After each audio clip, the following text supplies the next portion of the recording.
চলেন আমরা ভাবতে শিখি।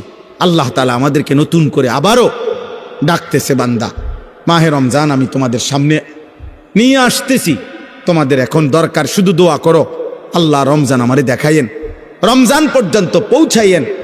আর প্রত্যেকটা বাবা ভাই, পুরুষ নারী, জওয়ান বুড়া, সবার কাছে আমার অনুরোধ, রমজানকে টার্গেট করে নিজের জীবন পরিবর্তনের জন্য আপনি সিদ্ধান্ত নেন। আল্লাহ কোরআনে ওয়াদা দিছে, বান্দা একটা মাস রমজান তুমি যত্ন নিয়া রমজান মাসটা কাটাইবা, সবগুলো গুনাহ ছেড়ে দিবা, আমি আল্লাহ তাআলার হুকুমগুলো পালন করবা, আমি আল্লাহ ওয়াদা দিলাম লাআল্লাকুম তাত্তাকুন, এক মাসে তোমাকে মুত্তাকি বানায় দেব, জান্নাতি বানায় দেব, বানায় দেব।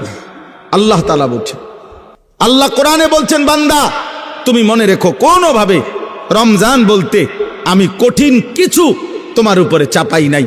ইউরিদুল্লাহু বিকুমুল ইউসরা ওয়ালা ইউরিদু বিকুমুল উসরা। কোরআনে আল্লাহ বলছেন, রমজানের কথা বলতে গিয়ে আল্লাহ বলছে, বান্দা মনে করো তোমার জন্য আমি কি কি দিছি রমজানে। স্বাভাবিক সারা বছরের নেক আমল তো আছেই, বাকি নতুন করে কি দিলাম, এক নম্বরে ধরে নেন, নতুন করে আল্লাহ তাআলা রমজানে আমাদেরকে কি দিলেন, এক মাসের রোজা রাখতে হবে।